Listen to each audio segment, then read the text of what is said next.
All right, I'm driving down Highway 23 into the lower reaches of Plaquemines Parish. My good buddy, Chris Macaluso, you've seen him in previous videos. He goes by C-Mac. He's hosting an event down here at Cajun Fishing Adventures. It's a place owned by local guide, longtime guide, Ryan Lambert.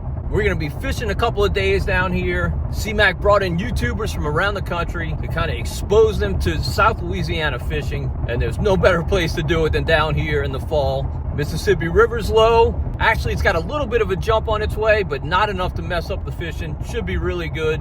Gonna be breezy. We just had a cold front come through this morning, but it's hard not to have success this time of year. This should be a really fun and productive event with a whole lot of really fun people. All right, so next morning, we're getting ready to head out, go fishing. Had a really good breakfast here at Cajun Fishing Adventures. It is super, super windy this morning. Not entirely sure what we're gonna do today. Supposedly the fishing's been really, really good down here.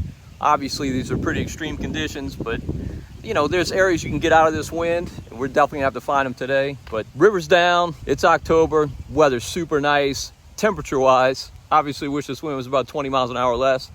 But it should be a really, really good day. I think I'm on track to go with C-Mac today, but we'll see. You'll find out when I do. All right, C-Mac and I are actually riding in the boat. The boat launch is super close to here, but it's a really crummy boat launch. And Cody doesn't want us walking there because it's muddy and nasty, and we'll track it all on the boat. So we're gonna take like a, maybe 30-second drive to the boat launch, and we'll be underway shortly. Cody's saying he wants to start in the river. So that hurt my feelings at all. I love river fishing, so I don't know. Hopefully we catch something. We'll find out.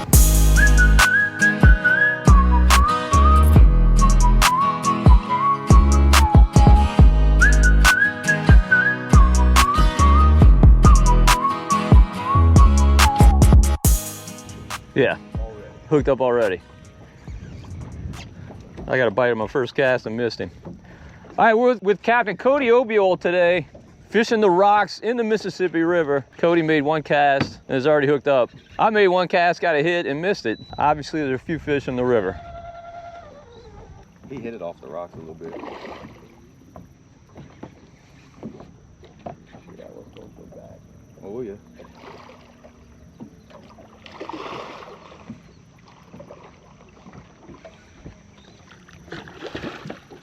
C-Mac dutifully on the net.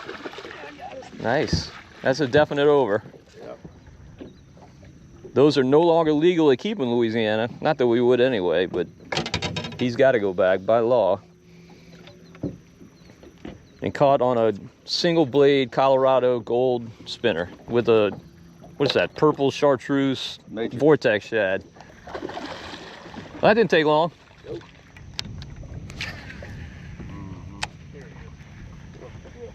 Got him, C-Mac? Yeah, he hit it and then he came back for it. Another one on that. Let me go net this. I'll call you back. Feel about the same size?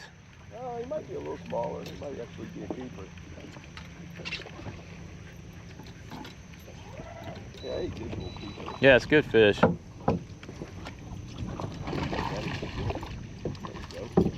Perfect eater. Got one, C-Mac?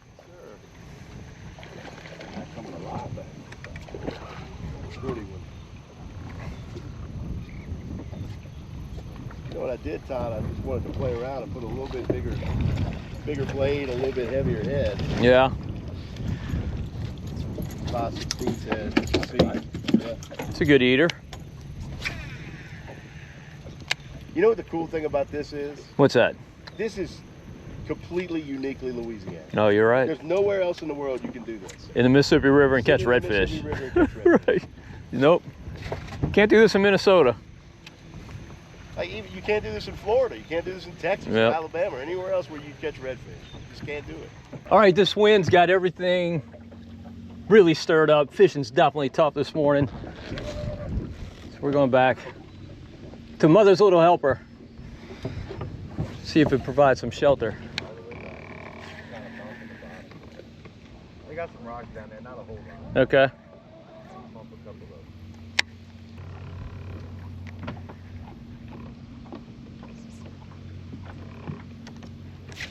Oh, there's something. Feels kitty cat. That might be red. Oh, sheephead. I don't know.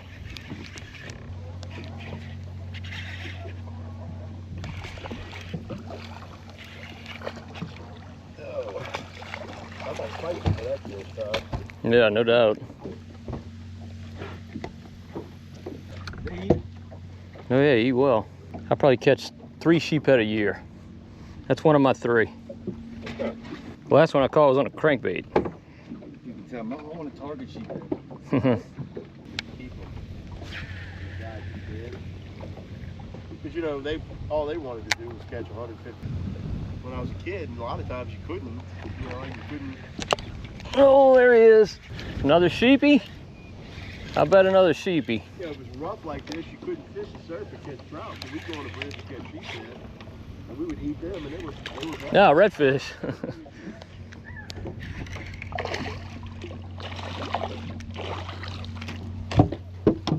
He's gonna be borderline. I think he's legal. We'll see. Nah, No? not gonna make it. 17 and 7/8. Lucky for him. So what's interesting is we fished all this morning and caught a couple of fish, but nothing to write home about. And like as soon as we pull up here and throw dead shrimp, you bite after bite. So it tells you the fish are here, but this water's definitely stirred up by all this east wind, northeast wind. Not only that, but we're in the midst of just a little jump in the river. Hurricane Helene passed not too long ago up in the Appalachia, and all that water has just now reached the mouth of the Mississippi River. Data today is October 9th. So water's high, it's a little bit off, super windy. You know I don't fish a lot of live shrimp, but I'm not above fishing dead shrimp, not above it, that's for sure. That's what they want. And on this east side of the river, there's all kind of cuts like this. I mean, you see the rocks, all kind of cuts in them. And that's what Cody's been fishing. You can definitely catch fish on the flat part of the rocks, but generally you do better in those cuts. Got him? Yeah. Oh, double up. What you got, bruh? Mine's not a giant, I don't think.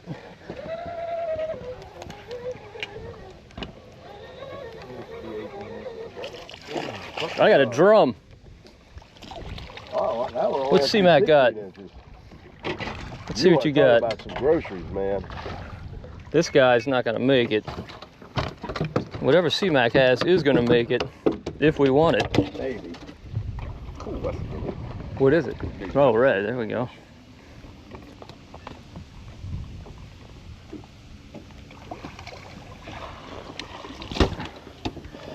I think he, yeah, I think he might be an over. 27 and a half, 28. Got the board of truth. Watch out for my $5 ruler. Yeah, this is an old school keeper. Damn. That it? 16 is 16. Yeah, he's got to be 16. What is he, Oh, 15? Are you serious? Ah! You're right. Bruh. That's tournament. Oh, dude, he's, Man, I mean, that's he a is tournament red. 27. Right there. Keep him. That's it. Man, you're right. I'm not even thinking. I'm thinking drum change. Whoa. That's another fish I never catch. Todd throwing back the best eating fish we caught all day. You are right. You Mr. are right. Superstar Marshman Masson Doesn't know the regulations. Doesn't know the fish regs. Oh my Ignorance goodness. of the law is no excuse, Todd. I knew it as soon as he said old limit. Oops. I'm like, what do you mean old Like, limit? wait a minute. You mean the drum limit that's been around for 40 years? Right. Right. Oh, we got a trout. What you got, bruh? Speckled trout. Speckled trout on dead shrimp. Dead shrimp. Look at that. On the bottom. In the river. Dude, he threw up something. Maybe he threw up your shrimp. Big old trout. And he's There he is. There he is. What is that? That might be another trout. might be. Or a little drum. Catfish. Yeah, it's a cat. You're right. He's rolling. It's a Cat. good freshwater cat. Look at that, man. Quite a wide variety. Nice. When you throw the swimps. All right. There he is. All right, no telling. There's absolutely no telling. How many species have we caught? Redfish, catfish, black drum that got released. Another black drum. All right, I get to redeem myself. Sheep's We'll head. see. Sheep's head. Speckled trout. Speckled trout. I don't know. This one's smaller than the other one. I think he's legitimately not going to make it. Now these are straight up the best eating fish we catch today, but I don't think this guy's going to make it. What's your bet, C-Mac? Give me your bet. Oh, while you fight that fish. Come on, take a look. No, I don't think he makes it. Cody? Maybe right at 16. What you think? 15 and a half. All right, yeah, I don't think he's going to make it. C-Mac is fighting something large. Sheep's head. I don't know what he is. Or another drum. Sheepy. Good. All right, this guy's 15 on the dot, so he doesn't make it. C-Mac's got a good eater.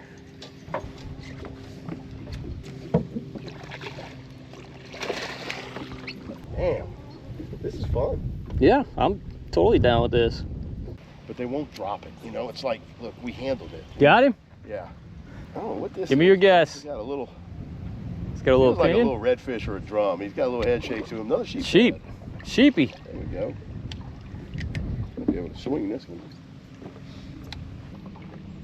What you got? I don't know. Digging that little dog. Yeah, man, I don't know why the combination. I got some more of them. I don't know why the combination of the two would be making a difference. Another sheep. This all day. Ah. Sheep's head seemed to be closer to the. Oh, there's one.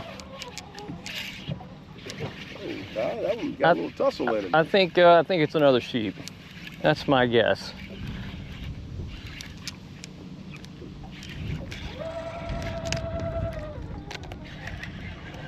Need a net? I don't think.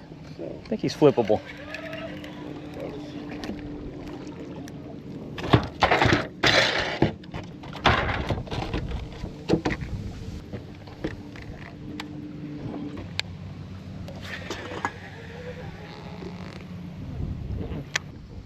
With that. There he is. Like you guys in Florida want to see you catch some big ones, throw them back. yeah, and that's what they want to come catch. Feeling sheepy. I don't have that. Yep, sheepy. There you go, buddy.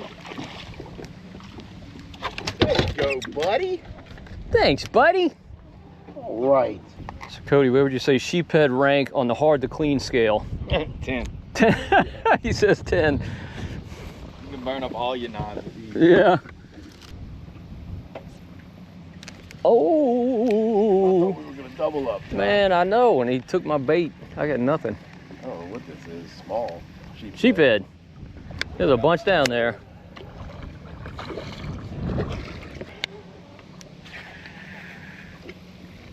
Bloosh. This is so different than the fishing I do. It's actually fun. Yeah. Takes the stress out of it. Yeah. And it's like, oh, you got a little stress on that one. You know, you got this variety. You just don't literally know Yeah. what's going to be on the other end.